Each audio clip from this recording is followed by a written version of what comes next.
Live, local, late breaking.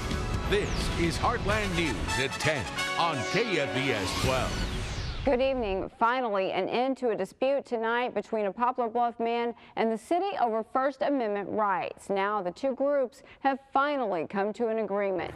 The American Civil Liberties Union filed a lawsuit on Brian Becker's behalf after he was cited by the city for putting flyers on cars back in November.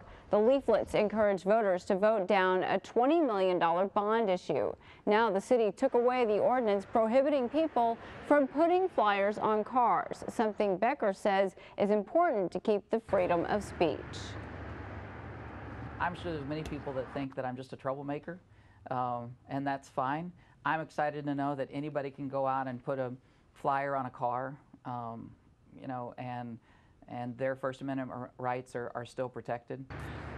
As part of the settlement, Becker says the city agreed to not ever reinstate the ordinance. Poplar Bluff is not the first Heartland city to have a leaflet law challenged. In October of last year, a federal judge issued an injunction prohibiting Cape Girardeau police from enforcing the city's leaflet ban. The ban was challenged by the Ku Klux Klan, who wanted to hand out the leaflets.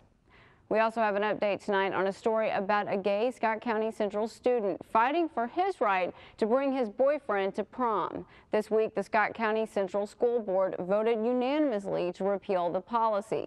The student, Stacy Dawson, will be able to take whomever he chooses to the dance. Dawson's lawyer at the Southern Poverty Law Center released this statement. All students, regardless of whether they are gay or straight, may now attend prom with the date of their choice. Stacy is thrilled that he will be able to take his boyfriend to prom and share the experience with someone he cares for deeply. The Butler County Jail is still locked down after 3 inmates escaped earlier this week. Sheriff Mark Dobbs says the jail will remain on lockdown until some welding work can seal up a few insecure parts of the building. Earlier this week, 3 men escaped through a hole in the ceiling of their jail pod into the lobby and out the front door. The escapees were tracked down to a scrapyard in Butler County. The U.S. Forest Service temporarily closes the Snake Road in the Shawnee National Forest. The road's closing because it's springtime, and that means the snakes are moving from their hibernation spots to summer swamp habitats. That migration includes crossing LaRue Road at number 345 between mileposts 3 and 6. The snake migration attracts tourists from all around the country. A St. Louis area couple could be in their own cell for a while after investigators say they found the couple's child in a cage.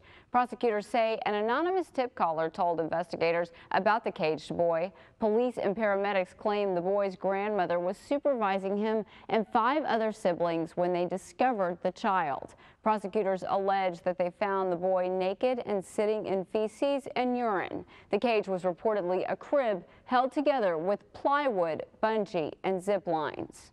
An Illinois state congresswoman proposed selling off the state's vehicles to eliminate waste and help the state's financial problems. Representative Susan Scheer wants to put cars, trucks, and even aircraft on the auction block. Any aircraft not used for emergencies or training would have to go. Money from the sales would be given to the state budget. Scheer says Illinois needs all the help it can get. We don't have the money, plain and simple. We do not have, we don't have the money. We've got to cut back wherever we can. Times are tight, and you know, this isn't the time to be spending money on things that we don't need. An audit done by the state found some problems with the fleet. Some workers weren't using their cars enough, and there really wasn't a good system in place to log mileage. Critics say a few bad apples shouldn't ruin it for everyone. We also know now the students advancing from today's Regional History Day. Malden schools won the trophy for most wins. Erica Woods of Risco and Beth Bangert of Greenville won first place for their individual projects. Some of the students told us about the advantages of unconventional learning. Because if we don't learn about them, then they'll just like deplenish and nobody will ever know about them. You don't just have to study the things that your teacher tells you to. You can go out and go to the library, museums, and stuff like that. The winners get a chance to compete in Columbia in April. For a complete list of competition winners, you can head over to our website, KFVS12.com. Also, the 33rd annual telethon benefiting the Kenny Rogers Children's Center begins tomorrow. The center serves more than 400 across the area with a wide range of benefits and needs. It reopened back in 1973 and has continued to expand with the growing community. The staff is looking forward to making the two-day telethon bigger and better than ever before. You know, every year in January when we really start working on it, it's like, oh my gosh, it's telethon time again. But actually, when it comes down to this week, it is my very favorite week of the year because there's just so much excitement going on, so much to do. The telethon is Saturday and Sunday at the Sykeston Fieldhouse.